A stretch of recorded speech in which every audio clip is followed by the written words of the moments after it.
जय श्री राम दोस्तों। हमारी आज की कहानी है नालायक औलाद। आज आनंद जी की बहू ने अपनी सारी सीमाएं पार कर दी थी। गौतम, मैं तुम्हारे माँ बाबू जी से परेशान हो गई हूँ। अब मुझसे और बर्दाश्त नहीं होता। इन्हें झेलते झेलते मुझे पूरे 5 साल हो गए हैं, लेकिन अब बस, अब और नहीं। तुम इन्हें या तो वृद्धाश्रम भेजो या मैं अपने मायके चली जाती हूँ। गौतम की पत्नी अवनी अपने पति पर सास ससुर को लेकर भड़क रही थी, तो गौतम ने कहा, मेरी धर्म पत्नी, मेरी जाने बहार, तुम तो जानती ही हो मैं एक पल भी तुमसे दूर नहीं रह सकता। तुम मायके जाने की बात करती हो तो मेरा दिल बैठ जाता है। तुम ही नहीं, मैं खुद भी माँ बाबूजी से परेशान हो चुका हूँ। मैं भी चाहता हूँ कि एक ही पल में इन्हें यहाँ से निकाल दूं, लेकिन क्या करूं? इतनी आसानी से ये बुढ़ा वृद्धाश्रम जाने वाला भी तो नहीं है। इनके लिए कोई तिकड़म लगाना होगा। मुझे नहीं मालूम गौतम, तुम क्या करोगे और क्या तिकड़म लगाओगे। मुझे बस इनसे छुटकारा चाहिए। ओके ओके, अब तुम गुस्सा थूक भी दो। बेटा गौतम, ओ बेटा गौतम। गौतम के बाबूजी आनंद जी ने आवाज लगाई तो गौतम तिलमिला उठा। देखो, यह है इनका ड्रामा। अपनी पत्नी से दो बातें भी नहीं करने देते ये लोग। तभी तो मैं कहती हूँ इनका जल्दी से जल्दी कोई बंदोबस्त करो। और तुम हो कि देर पर देर किए जा रहे हो। बाबूजी ने फिर से आवाज लगाई। गौतम बेटा, आया। गुस्से में कहता हुआ गौतम बाबूजी के कमरे में गया। क्या दिक्कत है तुम लोगों को? जब देखो गौतम गौतम लगाए रखते हो। क्या कहना है? बेटा, तू कैसी बात कर रहा है अपने बाबूजी से? गौतम की माँ जानकी जी ने कहा तो गौतम बोला, माँ और क्या करूं? तुम दोनों को बस यही काम है। तब तक उनकी बात काटते हुए आनंद जी ने कहा, बेटा आज तेरी छुट्टी है तो तू ऐसा कर, हम दोनों को डॉक्टर के पास ले चल। तेरी माँ की आंखों में तकलीफ है, अपनी माँ की आंखों को दिखा देना और मेरा चेकअप भी करवा देना। इतना सुनते ही गौतम और भी ज्यादा आग बबूला हो गया। तुम दोनों ने मुझे समझ क्या रखा है? एक ही दिन की छुट्टी मिलती है, उसमें भी आप लोग अपनी टांग अड़ा देते हैं। अपना अपना काम करने के लिए मुझे कहने लगते हैं। और पैसे कौन सा मेरे दादाजी आकर दे रहे हैं जो तुम लोग इतने खर्चे बता रहे हो? मेरे पास इतने पैसे नहीं हैं और ना ही इतना फालतू टाइम है। बेटा, तू इतना ज्यादा भड़क क्यों रहा है? ऐसा तो कोई भारी काम नहीं बता दिया हमने तुझे। अभी हमारे पैरों में इतनी ताकत है, इतना दम है, हम खुद जा सकते हैं और ना ही हमें तेरे पैसे की जरूरत है। तू जा, आराम फरमा। अपने बाबूजी की बात सुनकर गौतम पैर पटकते हुए अपने कमरे में चला गया। आनंद जी के बैंक में जमा थोड़े बहुत रकम से वह अपने और अपनी पत्नी जानकी जी के खर्च पूरा किया करते थे और वो अपनी पत्नी को तैयार होने के लिए कह देते हैं। अब वो दोनों जान तैयार होकर डॉक्टर के पास जाने के लिए घर से निकल जाते हैं। उनके घर से निकलने के बाद अवनी फिर से गौतम से बोलने लगती है, यह हमें चैन से जीने नहीं देंगे गौतम। तुम जल्दी से जल्दी कुछ ना कुछ करना ही पड़ेगा। हाँ अवनी, मैं जल्दी ही कुछ ना कोई बंदोबस्त करता हूँ, बस कुछ सोचने दो मुझे। और तुम जाओ, मेरे लिए एक बढ़िया सी कॉफी बना लाओ। ठीक है, लाती हूँ। अवनी कॉफी बनाने के लिए चली जाती है और गौतम अपना सातिर दिमाग लगाने में लग जाता है। ऐसा क्या किया जाए जो इन बुड्ढों से पीछा छूट जाए। वह बहुत देर तक सोचता रहता है। इतने में अवनी भी कॉफी बनाकर ले आई। अवनी, तुम भी कोई सुझाव दो ना, क्या करूं और क्या ना करूं। मेरा तो सुझाव सपाट है, दोनों को नींद की गोलियां देकर मार डालते हैं। नहीं यार, ऐसा नहीं कर सकते। सारी जिंदगी जेल में चक्की पीसनी पड़ेगी और है तो वो मेरे माँ बाप ही। यार कैसे जान ले सकता हूँ मैं उनकी? तो फिर खुद ही दिमाग लगाओ, अवनी ने मुंह बनाते हुए कहा। तभी आनंद जी और जानकी जी डॉक्टर के पास से दवाई लेकर और चेकअप कराकर वापस घर आ जाते हैं। उन दोनों को डॉक्टर ने कहा था 4 दिन बाद फिर से वापस चेकअप कराने के लिए आना है। अब यही बात दोनों बुढ़े बुढ़िया आपस में कर रहे थे और उनकी बातें चोरी छुपके गौतम सुन रहा था और अपना खुरापाती दिमाग लगा रहा था कि कहीं कोई सुझाव मिल जाए। तो उनकी बातें सुनकर उसे एक सुझाव आया। वह दबे पांव वहां से निकलकर अपने कमरे में आ गया और अपनी पत्नी को पकड़कर इधर उधर घुमाने लगा। बोला, अवनी अवनी, जिस चीज का हमें इंतजार था वह मिल गया मुझे। अरे मेरी जान, तरीका मिल गया इन बुढ़े बुढ़ियों को रास्ते से हटाने का। अरे जी, क्या बात कर रहे हैं, तरीका मिल गया? हाँ अवनी, हाँ, मुझे आइडिया मिल गया किस तरह इन बुढ़े माँ बाप से पीछा छुड़ाया जाए। यह सुनकर अवनी की आंखों में चमक आ जाती है और वह बोल उठी, क्या बात कर रहे हो आप?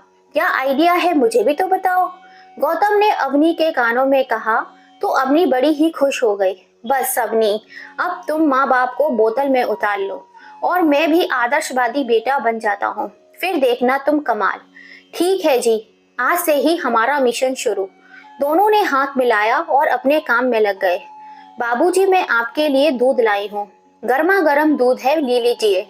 अवनी ने अपने सास ससुर को बड़े प्यार से दूध देते हुए कहा तो दोनों अवनी को अपनी बूढ़ी आंखों से आश्चर्यचकित होकर देखने लगते हैं, क्योंकि अवनी दूध तो क्या, एक गिलास पानी तक नहीं दे सकती थी। माँ बाबूजी, आप क्या सोच रहे हैं, लीजिए ना, मैं कितने प्यार से दूध लाई हूँ, पी लीजिए। तो फिर दोनों उसके हाथ से दूध लिया और पीने लगे। अवनी दूध खत्म होने का इंतजार करने लगी। दूध खत्म हो जाने के बाद गिलास को एक तरफ रखकर माँ जी के पैर दबाने लगती है। इतने में गौतम भी कमरे से आ जाता है और बाबूजी के पैर दबाने लगता है।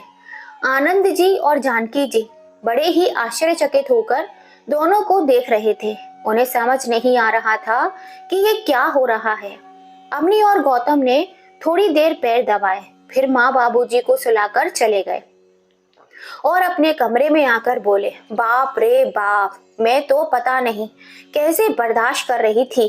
कोई नहीं अवनी, 3 दिनों की बात है, फिर तो चांदनी ही रात है। दोनों बातें करते हुए सो जाते हैं। अगले दिन गौतम ऑफिस से आते हुए माँ के लिए नई साड़ी और बाबूजी के लिए नई धोती लेकर आता है और आते ही सीधे उनके कमरे में जाकर उन्हें सीधे दिखाते हुए बोलता है, लीजिए बाबूजी, मैं आपके लिए नए कपड़े लाया हूँ। जानकी जी और आनंद जी बड़े खुश हो जाते हैं। फिर गौतम थोड़ी देर दोनों के पास बैठकर अपने कमरे में चला जाता है। यह बूढ़े तो जाते जाते भी खर्चा करा कर जाएंगे। अम्मी मुंह बनाते हुए कहती है, कोई नहीं डार्लिंग, कुछ पाने के लिए कुछ खोना ही पड़ता है। गौतम ने सोफे पर बैठते हुए अपनी पत्नी अवनी से कहा। अवनी जानती थी कि आनंद जी को बादाम का हलवा और बादाम का दूध बहुत पसंद है। उसने बादाम का हलवा बनाकर और हलवा लेकर बाबूजी माँ जी के कमरे में चहकते हुए गई। बाबूजी, मुझे पता था आपको बादाम का हलवा खाने का बड़ा मन कर रहा है। बहू, तुम्हें कैसे पता चला? जानकी जी ने बहू से पूछा। अरे क्या माँ जी, आप भी, जब बाप बच्चे के बिना बोले उसके मन की सारी बात समझ लेते हैं और सारी ख्वाहिशें पूरी कर देते हैं, उसी तरह बच्चे भी माँ बाप के मन की बातें पढ़ लेते हैं। बस मुझे आभास हुआ और मैंने बाबूजी के लिए हलवा बना दिया। बहू की बात सुनकर आनंद जी बहुत खुश हुए और मन ही मन भगवान का शुक्रिया अदा करने लगे कि भगवान ने उनके बच्चों को सद्बुद्धि दे दी।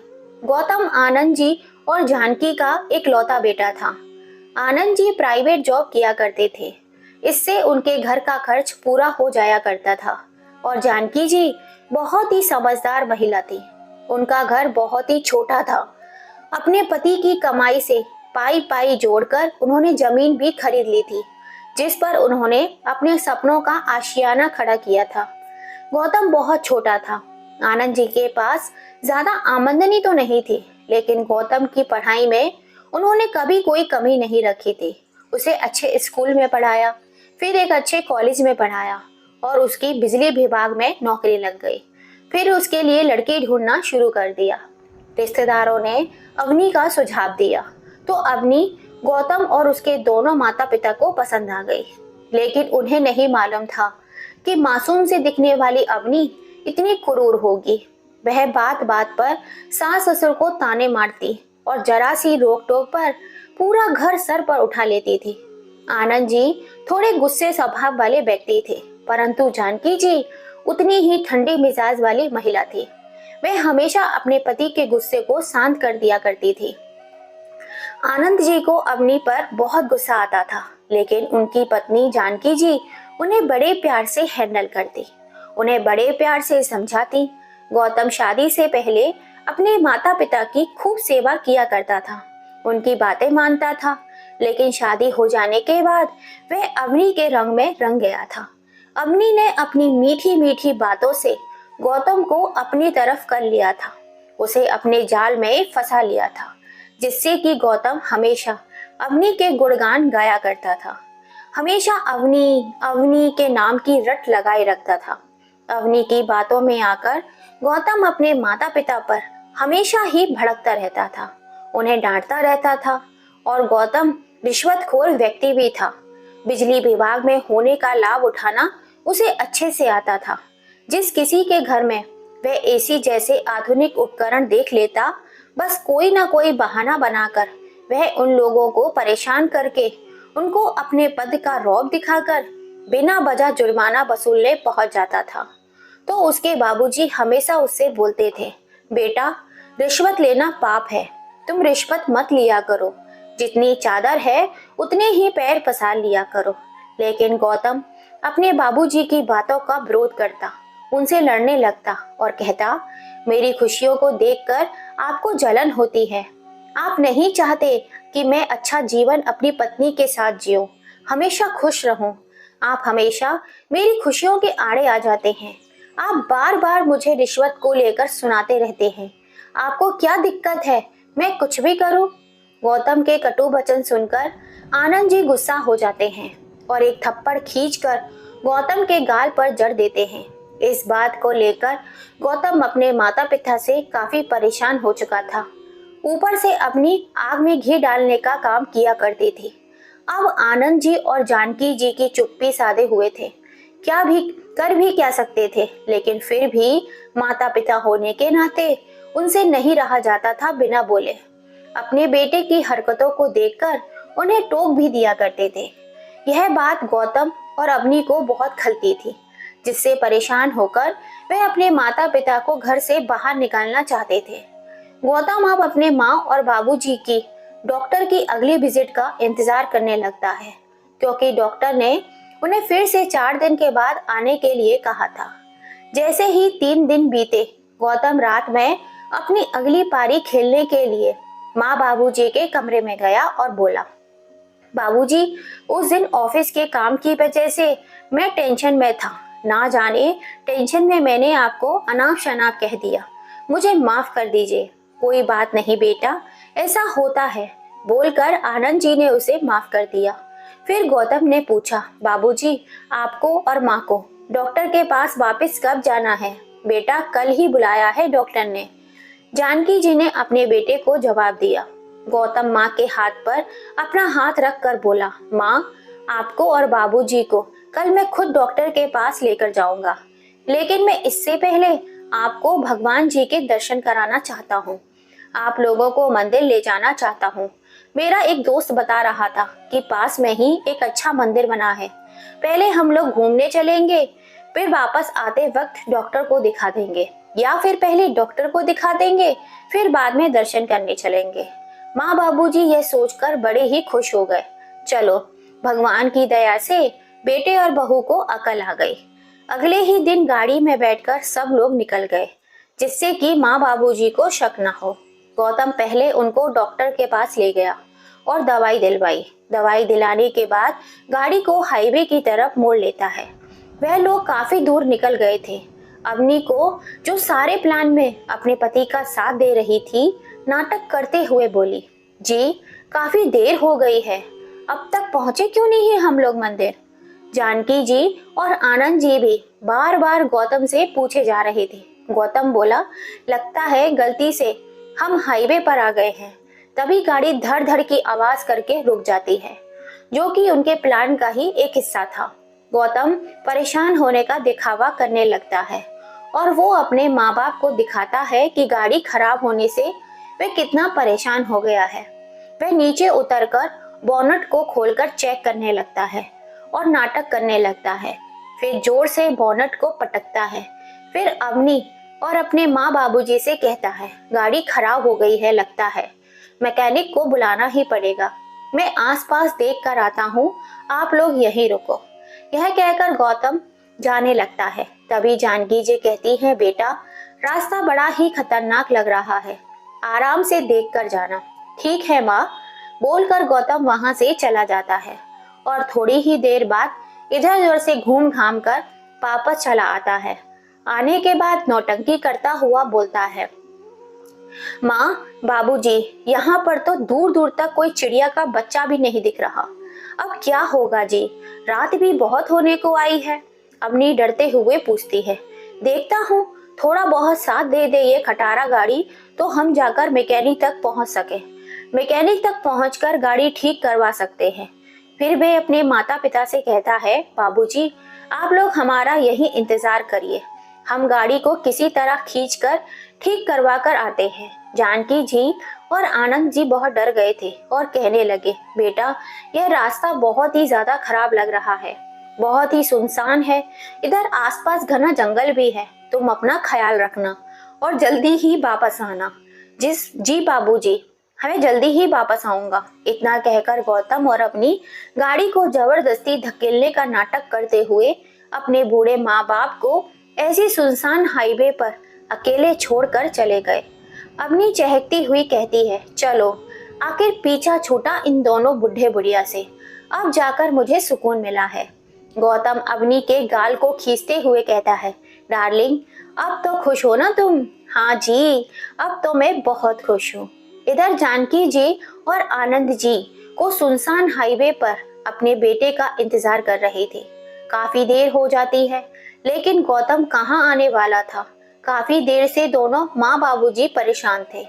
अब रात भी काफी हो चली थी। एक तो भूख प्यास के मारे उनकी जान निकली जा रही थी, ऊपर से सुनसान रात, करे तो करे क्या। दोनों घबराए हुए माँ बाबूजी वहीं एक जगह पत्थर पर बैठ जाते हैं। तभी वहां से एक पुलिस ऑफिसर की गाड़ी गुजरती है, जो कि सीनियर पुलिस ऑफिसर चालू पांडे थे। ऐसी अंधेरी रात में इस सुनसान हाईवे पर बूढ़े दंपति को देखते हुए गाड़ी को रोक लेते हैं और उतरकर उनके पास जाते हैं और कहते हैं, चाचा जी आप लोग रात में इस सुनसान हाईवे पर अकेले क्या कर रहे हैं? जानकी जी और आनंद जी पांडे जी को सारी बात विस्तार से सुनाते हैं। उनकी बात सुनकर पांडे जी को बड़ी हैरानी होती है और गुस्सा भी आता है। वह दोनों को अपनी जीप में बिठाकर अपने घर ले आए। उधर अवनी अपने पति गौतम से पूछती है, कहीं ऐसा ना हो जी कि दोनों बुढ़े बुढ़िया किसी से लिफ्ट लेकर घर पहुंच जाए। अरे अवनी नहीं, तुम्हें पता है ना कितना घना जंगल है, या तो उन्हें कोई जंगली जानवर खा जाएगा या चोर उचक्के उन्हें लूट कर मार देंगे, या वो लोग भूख प्यास के मारे तड़प तड़प कर मर जाएंगे। गौतम अवनी को समझाते हुए बोलता है। उधर जानकी जी और आनंद जी का रो रो कर बुरा हाल हो रहा था। उनको विश्वास नहीं हो रहा था कि उनका सगा बेटा उनके साथ ऐसा कैसे कर सकता है। पांडे जी ने उनको चुप कराया, तसल्ली दी और खाना खिलाया। फिर अपना परिचय देते हुए बोले, चाचा जी मैं सीनियर ऑफिसर हूँ, कुछ महीने पहले ही मेरा तबादला हुआ है, मेरी फैमिली पुणे में रहती है। फिर वह बोले, चाचा जी आप लोग मेरे क्वार्टर में आराम से रहिए और आप दोनों को चिंता करने की कोई ज़रूरत नहीं है।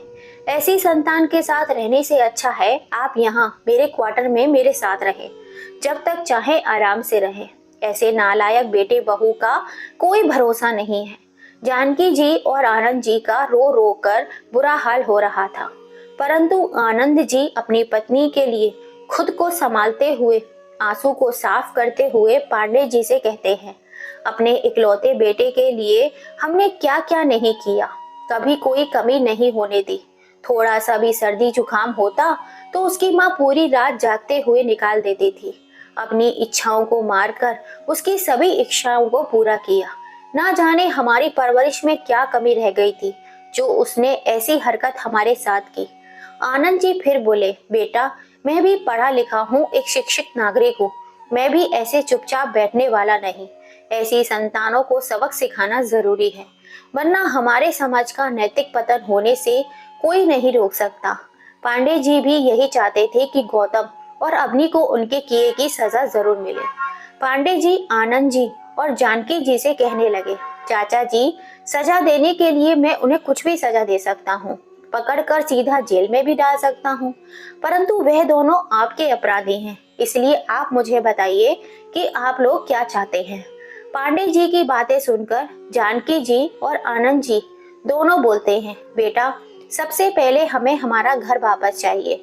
जिस घर में उन्होंने हमें इस तरह निकाला है, बेसहारा छोड़ दिया, वे घर मेरा और मेरे पति का है। हम दोनों ने कड़ी मेहनत से बनाया है। इस घर पर उनका कोई अधिकार नहीं। बाकी तुम जो भी करना चाहो, पूरे तरीके से हमारी तरह से रजामंदी है। तुम अपने तरीके से उनको सबक सिखाओ। गौतम की सारी जानकारी जानकी जी से ले लेते हैं और उनको सबक सिखाने का अच्छा प्लान बना लेते हैं।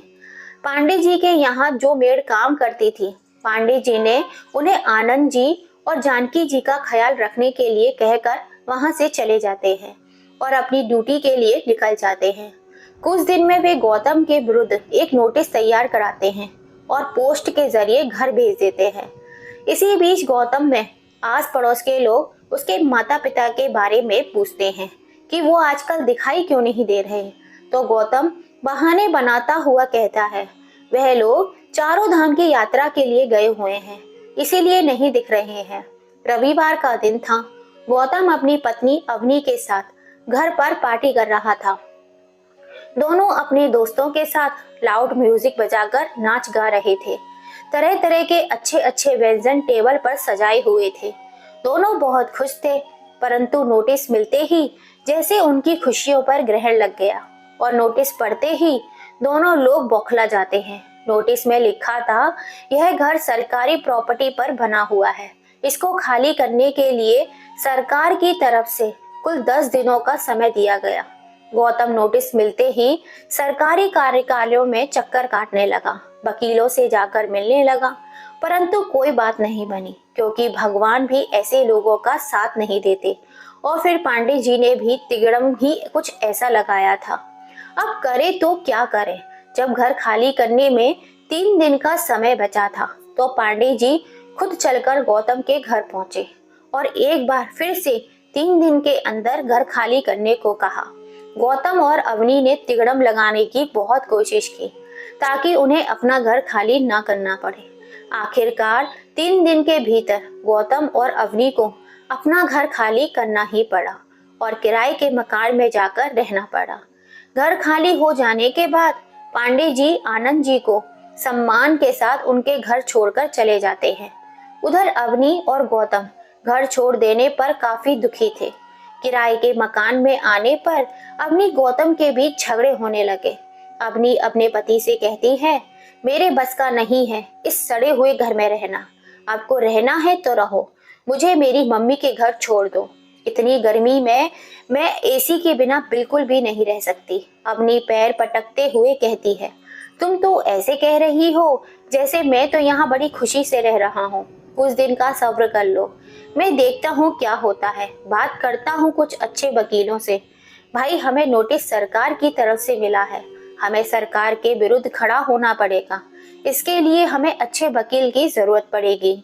अमित अपनी पत्नी गौतम को समझाते हुए कहता है, मैं नहीं जानती, अच्छा वकील हायर करो या पैसे लगाओ। रिश्वत का पैसा कब काम आएगा, मैं आपको बता दे रही हूँ। आपके पास 1 महीने का समय है। आपने अगर 1 महीने में कुछ नहीं किया तो मैं अपने मम्मी के घर चली जाऊंगी। अवनी ने आंखें दिखाते हुए अपने पति गौतम को धमकी दे डाली। गौतम उसकी बातों को सुनकर चुप रह गया। अभी गौतम चिंता से घिरा हुआ था और कुछ जुगाड़ लगाने की कोशिश कर ही रहा था। अचानक से एक और मुसीबत उसके सर पर आ पड़ी। गौतम अपने ऑफिस में बैठा अपना काम कर रहा था कि बिजली विभाग के सीनियर ऑफिसर की तरफ से रिश्वत लेने की वजह से उसको और उसके 2 सहयोगियों को सस्पेंड लेटर मिला, जिसमें उसको पूरे 1 साल के लिए सस्पेंड कर दिया गया था। 5 लाख रुपए तक का जुर्माना लगा था। संयोगवश बिजली विभाग के सीनियर ऑफिसर पांडे जी के करीबी रिश्तेदार थे और फिर गौतम को पहले भी 2-3 बार रिश्वत लेने की और जनता को परेशान करने की वार्निंग मिल चुकी थी। अब सस्पेंशन लेटर मिलते ही गौतम की तो जैसे सिट्टी पिट्टी ही गुम हो गई। उसका सर चकराने लगा, आंखों के आगे अंधेरा सा छाने लगा। उसको लगा जैसे वो बेहोश होते होते गिर पड़ेगा। किसी तरह से खुद को संभाला और डिपार्टमेंट के कई ऑफिसर से सस्पेंशन लेटर रुकवाने की कोशिश की, पर यहाँ पर भी उसकी एक ना चली। बूझे मन से गौतम अपने घर आया और आते ही सीधा बेड पर गिर गया। क्या हुआ जी, आपकी तबीयत तो ठीक है ना? अवनी ने गौतम की ऐसी हालत देखते हुए पूछा। गौतम को तो जैसे सांप सूंघ गया था। उसके मुंह से कुछ नहीं निकल रहा था। वह रोने लगा। रोते रोते उसने अवनी को सारी बात बताई। लो, हो गया बट्टा धार, अब क्या करेंगे हम लोग? इसीलिए आपको बाबूजी हमेशा मना करते थे रिश्वत लेने से, अवनी मुंह बनाते हुए बोली। यह तुम बोल रही हो अवनी? तुम्हारे खर्च के कारण ही आज तक रिश्वत ले रहा था। तुम ही थी जो मुझे रिश्वत लेने के लिए उकसाती रहती थी। पड़ोस में जा जाकर जानकारी जमा करके आती थी। किसके घर में एसी है, किसके घर में 2-2 फ्रिज है, किसके घर में माइक्रोवेव है, कहाँ छापा मारना है और कहाँ नहीं। और अब तुम मुझे दोषी ठहरा रही हो और आज तुम्हें बाबूजी याद आ रहे हैं। तुम ही थी जो माँ और बाबूजी को मारने के लिए आइडिया दे रही थी। अब बात कर रही हो। बढ़ते बढ़ते दोनों के बीच झगड़ा काफी बढ़ जाता है। दोनों कुत्ते बिल्ली की तरह झगड़ने लगते हैं। पैसा बचाना तो उन्हें आता ही नहीं था, इसलिए अब धीरे धीरे सारे पैसे खत्म होने लगे थे। ऐसे में एक और नई मुसीबत आ टपकी। मकान मालिक ने मकान का किराया बढ़ाने की बात कर डाली। जब गौतम ने कहा वो इतना पैसा किराए का नहीं दे सकता, तो मकान मालिक ने साफ तौर पर कमरा खाली करने को कह दिया, क्योंकि इस मकान का लोग ज्यादा किराया देने को तैयार थे। अब तो गौतम और अवनी का अपना सामान लिए सीधा फुटपाथ पर आ गए थे, क्योंकि गौतम अपने पद का गलत इस्तेमाल करके मोहल्ले वालों और पड़ोसियों को भी परेशान करता था। उनसे भी रिश्वत लेने से नहीं चूकता था। आज पड़ोस में उसकी छवि अच्छी नहीं थी, इसलिए कोई भी पड़ोसी उसकी मदद करने को कतई तैयार नहीं हुआ। सबने उससे किनारा कर लिया। गौतम और अवनी अपने सामान को लिए सड़क पर बैठे हुए थे और अपना फोन घुमा घुमा कर लोगों से मदद की गुहार कर रहे थे, लेकिन कोई मदद करने के लिए तैयार नहीं हुआ। एक तरफ भूख से दोनों की आंतें सूखी जा रही थी, दूसरी तरफ तेज चिल चलाती धूप उनकी जान ले रही थी। तो गौतम और अवनी फूट फूट कर रोने लगे और सोचने लगे, हम कैसे आसमान से सीधा जमीन पर आ टपके। गौतम रोते रोते अवनी से बोला, अवनी, आज हमारी इस हालत के जिम्मेदार हम खुद ही हैं। इसमें सबसे बड़ी गलती मेरी है। हमने जैसे अपने बूढ़े माँ बाप को बीच मझधार में छोड़ा था, आज किस्मत ने वहीं लाकर हमें खड़ा कर दिया। अवनी भी रोते हुए बोली, ठीक कहते हो गौतम, हमें हमारे कर्मों की सजा मिल रही है। फिर अपना माथा पीटते हुए कहते हैं, मत मारी गई थी मेरी, जो मैंने अपने भगवान समान सास ससुर पर इतना अत्याचार किया और इस उम्र में उन्हें भटकने के लिए छोड़ दिया। परंतु मैं तो इनका इकलौता बेटा था, जिनको उन्होंने इतने लाड़ प्यार से पाल पोस कर बड़ा किया था, लेकिन मैं ऐसा अभागा निकला। बोलते बोलते गौतम जोर जोर से रोने लगता है। उसकी आवाज उसके गले में अटक जाती है। मेरे माँ बाबूजी ना जाने कहाँ होंगे, वो लोग जीवित भी होंगे या नहीं। इतने में अवनी कहने लगती है, आप सही कहते हो, हमने बहुत गलत किया। चलिए ना, हम माँ बाबूजी को ढूंढने चलते हैं। इतने में पांडे जी, जो दूर बैठे चाय की चुस्की ले रहे थे, वो ये सारा नजारा दूर से ही देख रहे थे। उनके पास पहुंच जाते हैं। गौतम उन्हें देखते ही पहचान लेता है और बोलता है, सर, आप तो वही ऑफिसर हैं ना जो उस दिन हमारे घर आए थे? हाँ हाँ, मैं वही हूँ। फिर पूछा, तुम लोग ऐसे सामान के साथ यहाँ रोड पर क्यों बैठे हो? घर तो तुमने काफी दिन पहले ही खाली कर दिया था। क्या तब से यूं ही भटक रहे हो, इधर उधर भूतों की तरह? दोनों ने इस बात पर अपनी गर्दन नीचे झुका ली। फिर पांडे जी बोले, चलो उठो, मेरी जीप में बैठो। पांडे जी की बात सुनकर गौतम बोला, सर, हमारा सामान यहीं रहने दो, मैं गाड़ी में मंगवा लूंगा, तुम लोग मेरी जीप में चलकर बैठो। पांडे जी का धन्यवाद करते हुए दोनों जीप में जा बैठे और जीप उन्हें लेकर घर के आगे रुकती है तो दोनों एक साथ आश्चर्यचकित हो जाते हैं और बोल पड़ते हैं, यह तो आप हमें हमारे घर ले आए। अंदर जाते हैं तो वहां माँ और बाबूजी को पाकर दोनों अचंभित रह जाते हैं। उनके पैरों तले जमीन खिसक जाती है। खुशी और पीड़ा, शर्मिंदगी, दुख, सारे भाव उनके मन में एक साथ उमड़ रहे थे। दोनों रोते हुए माँ बाबूजी के पैरों में गिर पड़ते हैं और क्षमा मांगने लगते हैं। परंतु आनंद जी अपने गुस्से को काबू नहीं कर पाते, जो जोरदार तमाचा गौतम के गाल पर जड़ देते हैं, जिस पर गौतम अपना दूसरा गाल भी उनके आगे करते हुए कहता है, बाबूजी, जो सुलूक आप लोगों के साथ हमने किया है उसके लिए जितना भी थप्पड़ आप हमें मारे उतना कम है। बाबूजी, मारिए, हम दोनों को खूब मारिए। हमने पाप ही ऐसा किया है जिसके लिए हम सजा के हकदार हैं। आनंद जी और जानकी जी की आंखों में भी आंसू आ जाते हैं। फिर आनंद जी जानकी जी से कहते हैं कि बाबूजी ने, भगवान ने हमें हमारे कर्मों का फल दे दिया है। जो हमने आपके साथ किया वही भाग्य ने हमारे साथ किया। अब जाकर हमें समझ में आ गया है कि माँ बाप जीवन भर मेहनत करके तिनका तिनका जोड़कर घर खड़ा करते हैं। हम लोग तो इतने कम समय में ही त्राही त्राही हो गए। अगर आपने हमें माफ नहीं किया तो हमें भगवान भी कभी माफ नहीं करेगा। पांडे जी ने आनंद जी और जानकी जी से कहा कि इन दोनों को माफ कर दीजिए, इन्हें इनकी गलती का एहसास हो गया है। आनंद जी और जानकी जी ने उन्हें माफ कर दिया। क्षमा लेने के बाद अपने पापों का दंड भुगतने के लिए घर से निकलने के लिए दरवाजे तक पहुंच जाते हैं, परंतु माँ बाबूजी की आवाज उन्हें रुकने पर मजबूर कर देती है। आनंद जी और जानकी जी दोनों को रोककर गले से लगा लेते हैं और बोलते हैं, बेटा, तुमने जो किया भगवान ने उसकी सजा तुम्हें दे दी है। माफ करने वालों तो भगवान है। माँ बाप अपने बच्चों से क्या चाहते हैं? बस थोड़ा सा प्यार और मान सम्मान। माँ बाप बच्चों के लिए उम्र भर मेहनत करते हैं और बच्चे बुढ़ापे में उनका सहारा बनने की बजाय उन्हें इस तरह मझधार में छोड़ देते हैं। तो सोचो उनके दिल पर क्या गुजरती होगी। अपने माता पिता की बातों को सुनकर गौतम जोर जोर से फूट फूट कर रोने लगता है और माँ बाप और बच्चों का मिलन देखकर पांडे जी की आंखों में भी आंसू आ जाते हैं और वह अपनी राह को निकल पड़ते हैं। अब गौतम और अवनी पूरी तरह से सुधर चुके थे। वह आनंद जी और जानकी जी का पूरे जतन से ख्याल रखते थे, उनकी सेवा करते थे, एक आदर्श बेटा और बहू बन चुके थे। फिर 2 माह के बाद और एक खुशी उनके घर में दस्तक देती है। अवनी की गोद जो सूनी थी, अब तक भरी नहीं थी, माँ बाबूजी की दुआओं से भर गई थी। घर में खुशियों की लहर दौड़ पड़ी थी। सब लोग बहुत खुश थे। फिर 7 माह के बाद घर में एक नन्हे मुन्ने बच्चे ने जन्म लिया, जिसकी किलकारियों से पूरा घर गूंज उठा।